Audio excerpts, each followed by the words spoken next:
Hello, everyone. Welcome back to WDE. You got Phelan here on this side. We've actually got two casters today. Hello, everyone. I'm Jake. I'm Phelan's opponent in this match.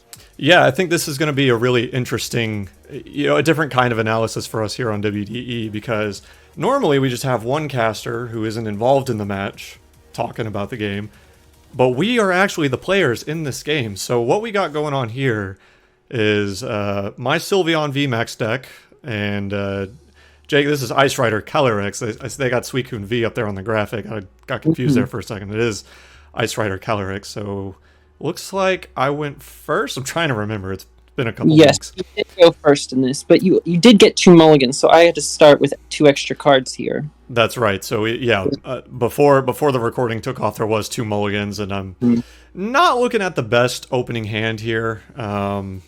There's typically the thing we're looking for in Sylveon is to get a Remoraid as fast as possible, typically turn one. Doesn't always pan out, and in this matchup that can be really bad. So I'm ending my turn there with a Dream Gift, turn one Dream Gift for a Quick Ball. Hopefully I can set that up next turn. Now we're moving into your turn, Jake. So you've got the Sobble on the lock, and your bench is coming up strong. What do you think's going on here? So I was able to basically have my choice of bench Pokemon on this first turn. I chose to just go with the Suicune and two Sobble, just to try to hold my resources until later on in the game when it was actually important. And so I just go for a Capacious Bucket for the energy, and then I think I just use Quick Calling here. Yep. Keep calling.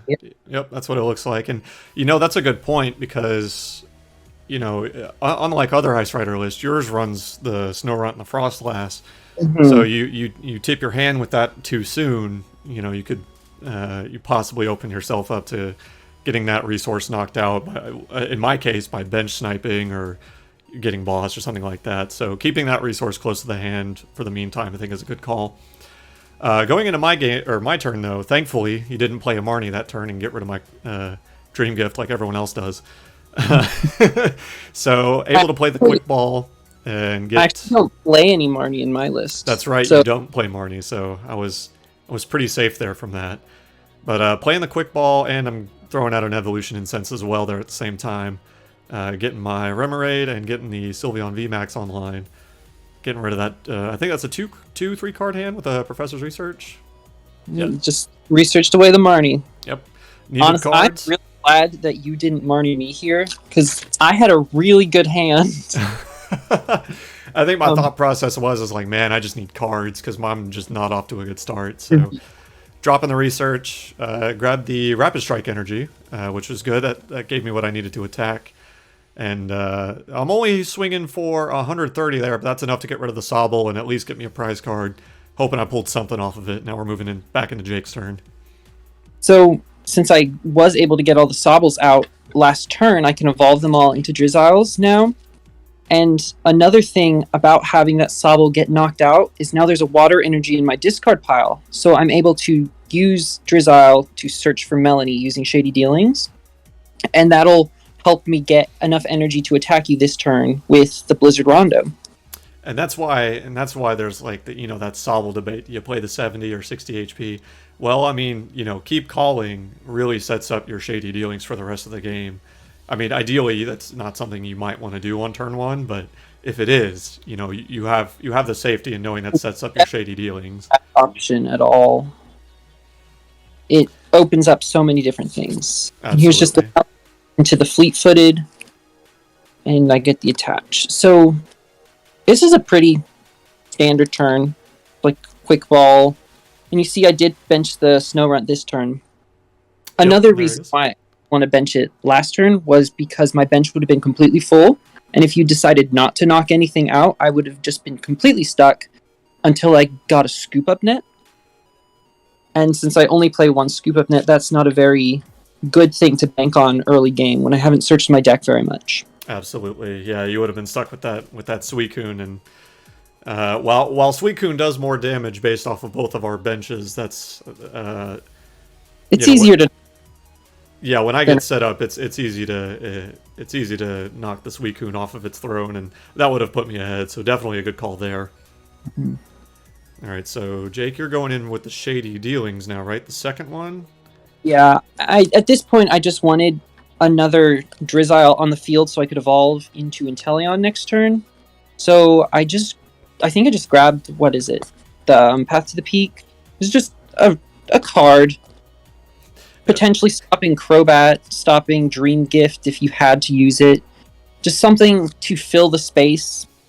But I didn't want to make my hand too good in case Marnie would happen. And that's an incredible level of foresight. Usually, I think people are just like, oh, let's just grab a card, any card. I need this one. Or this one will be great next turn, but yeah, absolutely. Another thing I might do is, I'm going to Shady Dealings for Level Ball, for Drizzile, to Shady Dealings for Level Ball, to Drizzile. I don't like doing that because that cuts off Level Ball and Evolution Incense into Drizzile next turn. Because what if I just break?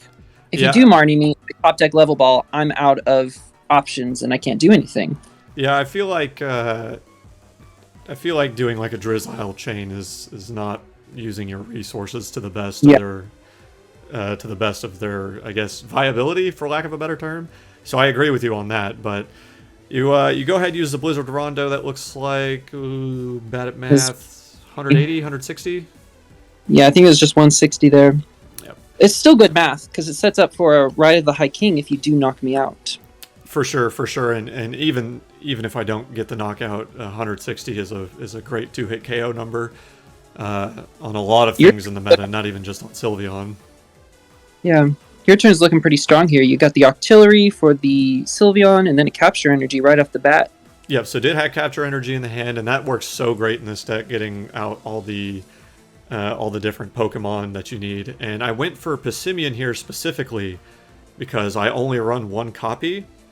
So typically when I'm searching specifically for Pokemon, I try to go for the ones that I have the least chance of getting off of a draw supporter. As you see, I played the Professor Research there. Discarding 2 Blaziken VMAX, that's important later. That was like a game-making decision there, for sure. It was, and honestly, we didn't even know it. And that's why you got to look through your deck, see what's in your prize cards. But we'll get to that when we get to that. So we play the Professor's Research, managed to get a Quick Ball off of it, so I am going to get that 5th Pokemon to hit for the max damage of 220. Yeah, Quick Balling away the Tool Scrapper is a really good decision. I don't run very many tools, just 2 Air Balloon, so since they're not out right now, they're not going to come up, is basically how it works in this matchup especially. So I think that was a really good decision to Quick Ball that away. Yeah, I think at the moment I was just like, I don't really know what kind of tools he's running, but he's got nothing now, so we'll just pitch this and save everything else. But it did end up working out. So just making some final decisions here. I think this is where I go for Max Harmony for knockout, in hopes that you don't have anything to follow up with. Yeah. That boy thinking real hard over there. Yeah. And you do end up just going for the Max Harmony, though. Yeah. Yep. There we go. Taking 2 prizes, and that puts me down to 3. So at this stage of the game, if I just get a knockout on a VMAX, we're looking pretty good. That puts me in a really tough decision because I can't afford to get hit by much with this Ice Rider. I have to knockout, because you've got the Ribbon Badge on your Sylveon VMAX, which means I'll take 1 less prize card when I knock it out. Yep, and that is that ends up changing the game a lot more than you might think it does, because specifically my favorite example for that is, okay, well, you knock out the Sylveon VMAX, you take 2 prizes. All right, well, next turn I can promote Blaziken, Max Blaze, accelerate those energies back onto the field, and even if you knock him out, that's 1 prize, and now I have 2 attackers ready to go depending on what situation I need. So it's a really powerful option. So we've got 2 quick shooting Inteleons now, and there's a Melanie. So I've got a pretty good response, all things considered. Yeah, you got the last Shady Dealings. If I wasn't exactly paying attention, I believe that's how you got the Melanie. Yeah. And now you get some chip damage with the Inteleons, which is huge. see. I needed to be able to set up your Sylveons for one-shots at this point with the quick shooting Inteleon. Just because two-shotting a two-prizer never feels good, but being forced to two-shot a two-prizer is even worse. So having those Inteleons really opens up a lot. And at this point, I'm trying to decide if I want to hit the Sylveon or the Octillery with the quick shootings, because I could just try to stretch out the game and just take a free prize card off the Octillery, but I do end up quick shooting the Sylveon. And I don't think either of those is really the wrong play, because Octillery is kind of like the glue that holds Sylveon VMAX decks together, which is especially scary in matchups where it's more beneficial to have 5 different types. Because say like against Urshifu VMAX, for example, I can afford to have 4 different types because of weakness, so I have 2 Remoraids, 2 Octilleries. But in a matchup like this, where I've just got the one, you take that out, and you're going to slow my deck down tremendously. So I don't think either option was really the wrong option. It's just kind of how you wanted to go about it. Yeah.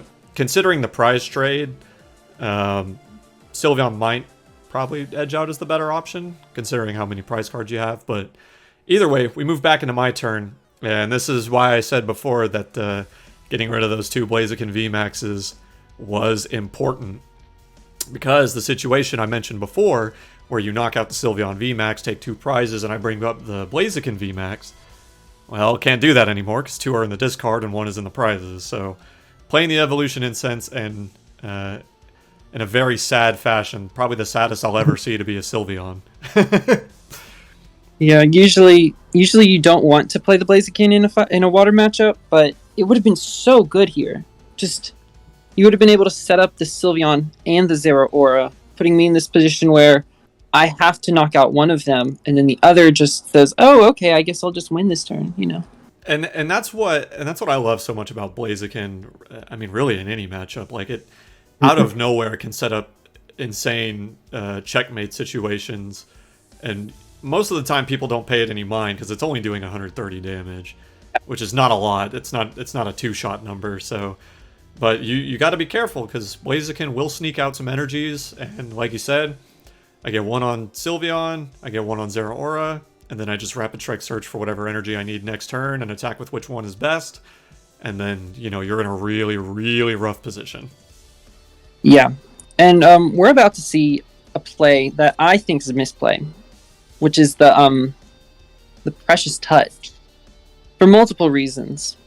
The quick balls for the Remoraid here, and you bench this Sylveon, and then you just go ahead and use Precious Touch. Now, one reason I think this is a misplay is you don't actually have the Psychic Energy. You've got a Capture Energy and the Rapid Strike Energy, but that doesn't really matter as much. You basically just wanted damage at this point, because that would have put me in an awkward position where I have to retreat or do something to get this Pokemon out of the active spot, because you would have just knocked it out and had game. But I did have Boss, and I was able to chase down the energy to stop the Cross Fist next turn. Yeah, and that my mindset there really was like, okay, well, I didn't have Blaziken. Let me see if I can set up this checkmate anyway. I'm not sure. Okay, yeah, you did have quite a few cards in hand, so that was not very good foresight on my behalf. So I was like, maybe he won't have Boss. Let me just try to set this up. He won't get the knockout, or at least I didn't think you were going to get one. Maybe I was thinking too fast, but and yeah, just real quick, yes, that is Capture and Rapid Strike on there, so that technically was an illegal play, and chat did catch us on that in the live feed, but it really didn't matter because you got the Boss. And I was fine with it. You were fine with it. We were just having fun too. And I mean, that's the nature of WDE. That's just kind of how these things are. Mm-hmm. It's not all about, oh, coming first, I'm going to crush all my opponents. No, it's about coming together, playing games, and having fun. Yeah, and of course, all getting better as players as well. Exactly. Looking out for that kind of stuff. So I think I had a relatively slow turn here because the misplay on the Precious Touch followed up with a Boss KO really put me behind. So managed to get the other Zeraora, and I'm trying to set him back up because at this point I'm figuring that's probably my best chance to win is to try to get something cheeky with Cross Fist. But after that boss, that just really put me behind, and it's not looking too good. Yeah. One thing you do have going for you here is I don't have any energy on my Calyrex right now. So I do still need Melanie attach or a Frostlass to be able to retaliate with a one-shot. That is true. You do have to find a few more pieces in this scenario. I think after I got bossed, I was like, oh wait, his hand is huge. Yeah, I think that's when I realized it. I was like, oh no. All right, so going for the max harmony, that is 220 damage. So basically anything I do next turn is going to be the knockout. But there's the Shady Dealings and Teleon. Yeah. Getting 2 trainer cards. What do we get? This is me just being fancy. I go for the Cheryl play here. And because I want to show off at this point. Like, this is kind of the first time this deck has been on stream. I want to show what it can do. So I do get Cheryl and Capacious Bucket, and then Evolution Incense for the Frostlass. So I'm going to be able to heal all of that damage off, and still get the one shot. And honestly, I mean, obviously we play a lot, and I've kind of experienced your growth with this deck. But honestly, I think the Frostlass is just like, I feel like more Ice Rider players should be running that deck. Like it's so insane. But there we go. You see the Max Lance for the 250, the knockout, taking the last few of the prize cards. There's the Blaziken. Yep, and the boss as well probably really hurt. Yeah, actually, because I only run 2 in the deck since I'm more so relying on bench sniping with Zeraora. Well, I will see you at the next WDE, which happens every other Tuesday on Frosted Caribou's channel. That is correct. At the time of recording, that is actually going to be tomorrow. So that is October 12th, 6 p.m. Central Time. So assuming this goes up before then. But thank you everybody so much for watching, and we'll catch you in the next video.